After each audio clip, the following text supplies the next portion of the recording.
Paulo tem o perfil de alguém extremamente exigente, mas diz que essa igreja que se encontra nesse lugar é uma igreja que é modelo para os fiéis, é uma igreja que é referência.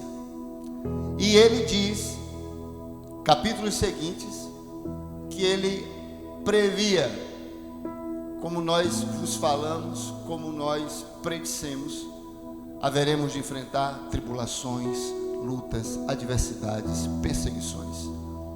Mas em meio a todas essas dificuldades que essa igreja vive, ela está de pé. Ela está como uma igreja que é uma referência, um modelo. E Paulo está dizendo àquela igreja que eles permanecem na condição que não é possível ser diferente, a condição de ser um povo que continua frutificando, porque essa é a nossa natureza, dar frutos. E Paulo está salientando algumas realidades daquela igreja, e que são características, que são demonstrações daquela igreja. Primeiro, ele cita que o que eles fazem, o que eles realizam como trabalho, resulta da fé. O que nos põe de pé é a fé. O que nos movimenta é a fé. O que não nos deixa paralisados é a fé. Essa realidade que o próprio Deus vem sobre nós. A Bíblia, conceituando fé, diz que é a certeza daquilo que não se vê, é a prova daquilo que se espera, é uma certeza que advém do absurdo do nada. A igreja que é perseguida, a igreja que é questionada, a igreja que sofre palavras que tentam esvaziá-la, ela é fortalecida, ela é alimentada pela fé que advém do céu sobre ela. É como que enchesse o tanque desse carro chamado igreja, para que ela continue a se movimentar. Realidades que tudo parecem indicar o fim, realidades que parece que não vai ter mais para onde seguir, e de repente nós nos levantamos. Não é teimosia, não é pirraça, mas é fé. Fé que vem do próprio Deus para nos colocar de pé. O inferno replica: porque vocês simplesmente não morrem, porque vocês simplesmente não interrompem, porque vocês simplesmente não deixam de existir. Mas estamos de pé, estamos de pé. É a realidade que vem do eterno, e a palavra diz que isso é algo que nós não podemos na nossa jornada cristã viver sem. A Bíblia diz em Hebreus 11:6 que sem fé é impossível agradar a Deus. Qualquer coisa que nós façamos alijados de fé, que exclui fé, não podemos agradar a Deus. E Deus nos convida a crer, não somente a ver, mas a crer. E existe, assim como houve na igreja de Tessalônica, demonstrações dessa fé que decorrem como fruto. Porque Paulo disse: eu estou maravilhado com vocês. Vocês são modelo para toda a Macedônia. Vocês são modelo para toda a Acaia. Porque mesmo em meio a tudo que é adversidade, vocês estão manifestando fé. E Paulo está sinalizando o fruto daquilo. E a fé vem como fruto por algumas manifestações, pela obediência. Um povo que obedecia, ainda que no momento não saiba tudo. Nós sinalizamos aqui que existe um lado em que a palavra liberada para o ano ganharia concreção na nossa vida, materialidade na nossa vida. Dissemos 2022, o ano da consolidação comunitária. E se perguntaria como haveríamos de consolidar essa comunidade. E nós falamos que nós consolidaríamos a comunidade fazendo aquilo que não é obrigatório, mas que reconhecemos como justo e bom e que atende mais a interesses coletivos do que individuais. Isso é um conceito de ética e que nós faríamos isso. Então, a fé se manifesta como fruto, e o fruto dessa fé é obediência. É fruto também dessa fé descanso. A mente entende, o coração sente e a alma percebe.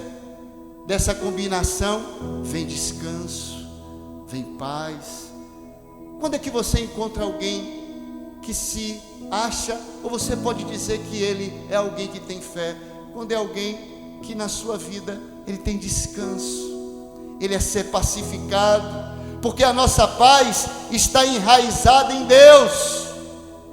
A paz não significa que nós não temos lutas e dificuldades, mas significa que em meio a todas essas realidades nós temos direção, porque a paz que provém como manifestação da fé é uma paz que está enraizada em Deus. Esse fruto da fé é adoração, adorar a Deus, quando eu estou plenamente cônscio da minha necessidade dEle, absolutamente dependente de Deus.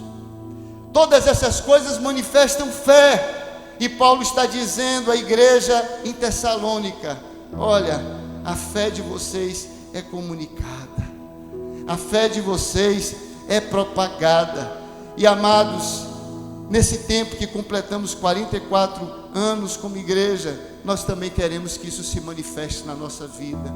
Manifeste para esse tempo, profetizando, não profetizando as dificuldades e os erros das pessoas, mas profetizando o tesouro que há no coração delas. Queremos ver isso se manifestar discipulando pela consciência da relação.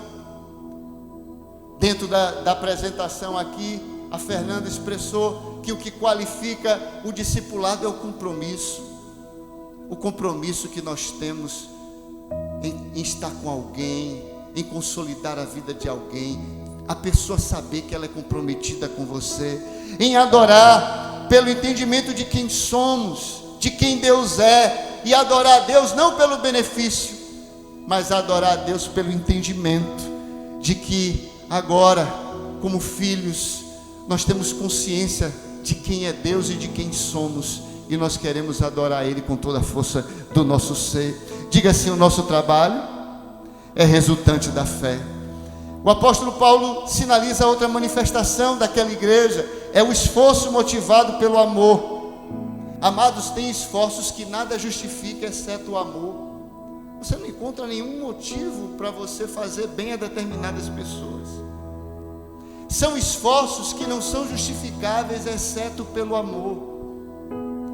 Paulo disse àquela comunidade perseguida, atribulada, mas sempre estando de pé, que havia neles um empenho que era motivado pelo amor. E como nós devemos cuidar para que o amor não seque do nosso coração. Nós vivemos um tempo que a Bíblia chama a atenção, dizendo que nos últimos dias a iniquidade se multiplicaria e o amor de quase todos esfriaria. Como nós devemos cuidar para que o amor não seque do nosso coração? Iniquidade é o conceito de você estar sempre reclamando o direito que você presume ter. E quando a pessoa começa a reclamar direito, começa a fazer conta, começa a colocar no papel tudo que ela precisa dar como resposta, o amor seca. O amor deixa de se expressar, porque quem ama não faz conta. Quem ama não avalia se o outro é merecedor ou não. Quem ama não fica fazendo juízo. Um dia Deus levantou um profeta para ir a um lugar chamado Nínive, e aquele profeta rejeitou veementemente. Disse: não, aquele povo não é merecedor disso. É um povo cruel, aquele povo merece juízo, aquele povo merece morte. Mas Deus tratou o profeta, e o profeta tinha que entender que profeta não é feito para fazer juízo, o profeta é feito para anunciar. Ele não deveria limitar, restringir ninguém. Paulo olhou para aquela igreja em Tessalônica, uma igreja que estava no mar Egeu, um campo aberto para Roma, para tudo que era realidade. Roma, uma cidade promíscua. E Paulo disse àquela igreja: eu estou tão feliz com o empenho de vocês, motivado pelo amor. Oh, amados, como nós precisamos dilatar o nosso coração para além de nós mesmos. Aquela igreja, Paulo disse: vocês alegram o meu coração. Quem conhece a Bíblia sabe quanto Paulo é alguém extremamente exigente.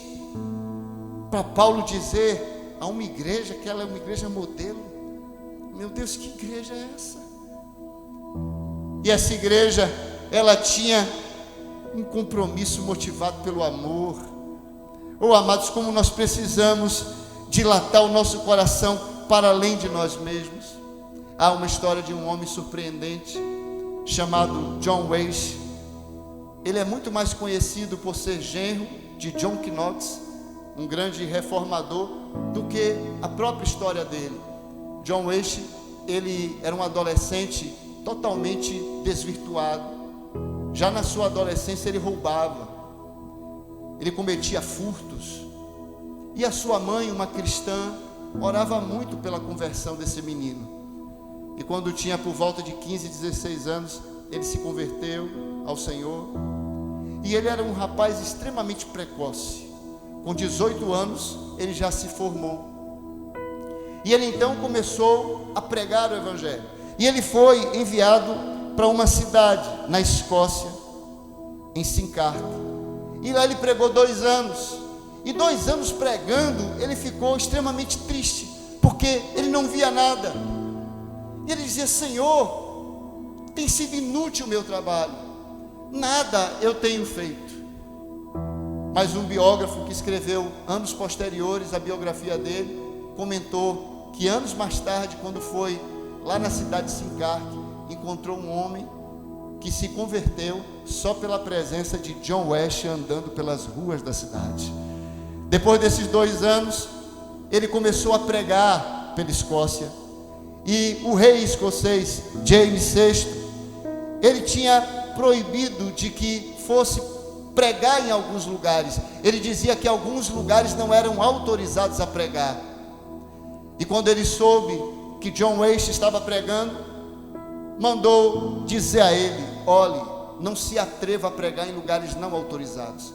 Então John Wesley escreveu: esteja certo que eu sempre obedecerei.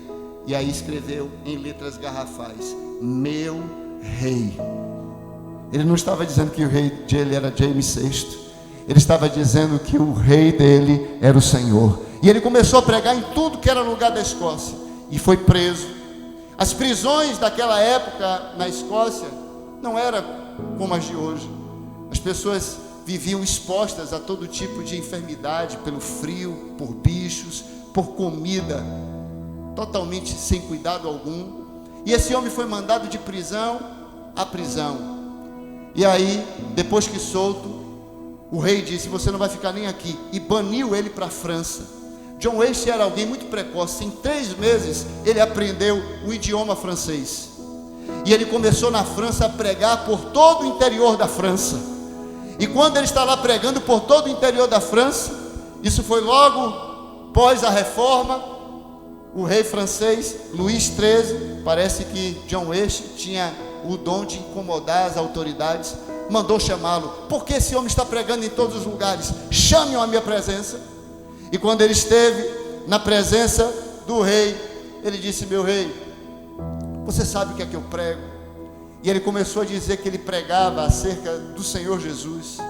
E ele disse: todos os dias eu oro por você, para que esse Senhor Jesus que ressuscitou possa também cuidar do Senhor e do seu governo.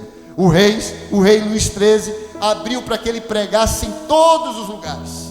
E houve um grande avivamento por toda a França nessa época. John Wesley começou a sofrer por tudo que ele viveu na prisão, as enfermidades, as doenças. E a sua mulher, filha de John Knox, Elizabeth, ele pediu a ela: peça para o rei da Escócia para me receber, porque eu quero morrer na Escócia. E quando ela mandou o comunicado para ele, esse rei James VI da Escócia, tá aí o nome James, da Escócia, disse assim: ele pode vir, mas ele não pode pregar em lugares não autorizados. Então Elizabeth mostrou como ela era uma com John Weiss e disse assim: prefiro que meu esposo morra decapitado a não poder pregar em qualquer que seja o lugar. Ela tinha o mesmo sentimento que ele, a mesma realidade que ele.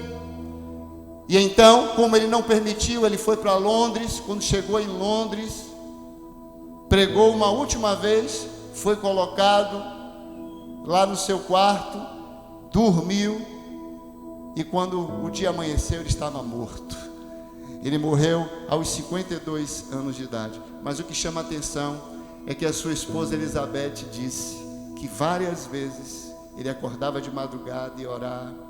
O frio da Europa, ela pegava o cobertor, e quando colocava lá o cobertor sobre John, ela ouvia ele orar a mesma coisa que o pai dela orava: Senhor, ou me dá a Escócia ou eu morro. Ou me dá a Escócia ou eu morro, Senhor. A mesma oração que o pai dela fazia, um grande reformador. E John Weiss é pouco conhecido, exceto por ser genro de John Knox.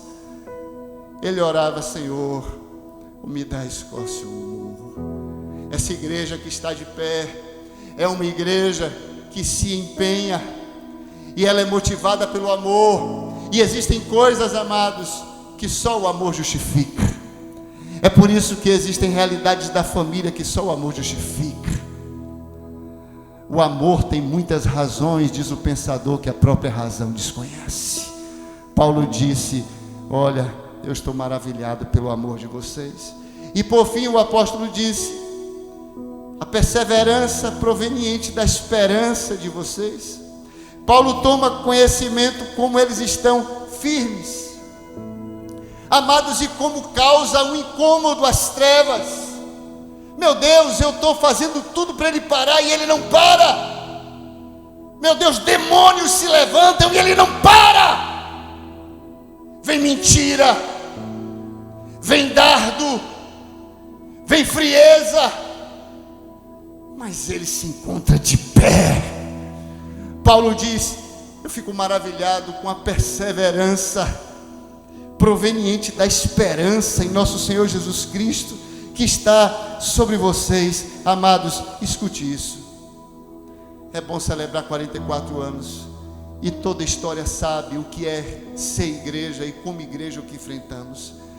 Mas nós queremos dizer que tudo que houve naquela igreja que Paulo tanto disse: vocês são modelo, é aquilo que a gente quer que aconteça na nossa vida. A Bíblia diz assim: todos os dons sumirão, dons de língua, profetizar, visão, revelação, mas há de permanecer o amor, a fé e a esperança. Paulo disse: em vocês essas coisas estão aí plenas.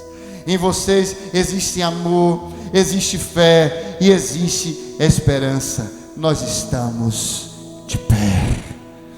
Nós estamos de pé. Estamos de pé porque o nosso trabalho resulta de fé. Estamos de pé porque o nosso empenho é motivado pelo amor. Estamos de pé porque nossa perseverança é proveniente da esperança.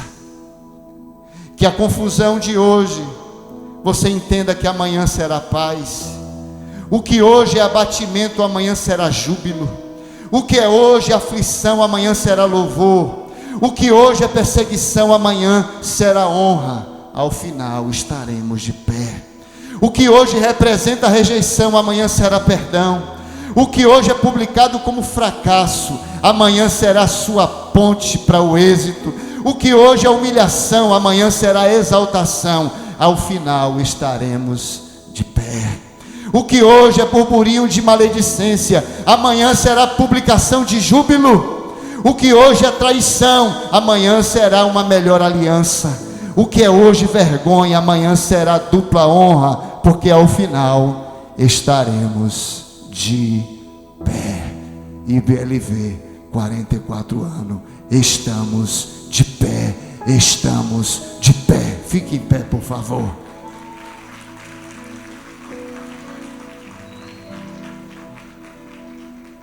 Aleluia.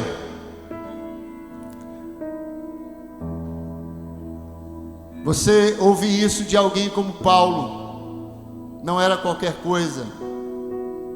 Mas melhor ainda é quando o dono da igreja nos encontrar e ele olhar para a gente e dizer: vocês são modelo, vocês são um presente. Aquela igreja em Tessalônica não era uma igreja perfeita, porque não existem igrejas perfeitas. Onde existem pessoas, existem erros. Mas era uma igreja que não parava de crescer. Diga assim: nós não somos perfeitos, mas nós não vamos parar de crescer. A despeito disso, haverão lutas. A nossa querida Ludmila Feber, que o céu já recebeu na dimensão celeste, ela disse: nunca pare de lutar, nunca pare de lutar. E tenha certeza que quanto mais você lutar, mais paz você terá. A igreja, amados, não está aqui vivendo um parque de diversão. A igreja não está ainda na sua casa, porque o lar da igreja não é aqui. Todos que se tornam igreja, eles se tornam porque um dia foram arrancados das trevas e foram postos na luz. E eles sabem que agora eles têm um inimigo em comum, mas eles não querem mais viver a ilusão que viviam anteriormente. Alguém disse assim: meu Deus, eu entrei para a igreja e eu agora estou enfrentando mais lutas. Pois é, você agora só está sendo esclarecido. Você agora só está sendo desperto. Você poderia viver no engano e morrer no engano. Você poderia ser conduzido à morte, achando que estava tudo bem. Mas como igreja, fomos arrancados. E quem sabe disso, não importa a luta que esteja passando, não quer mais voltar à condição anterior. E nós queremos declarar, nesse momento final: estamos de pé, estamos de pé, estamos de pé. Cantemos ao Senhor.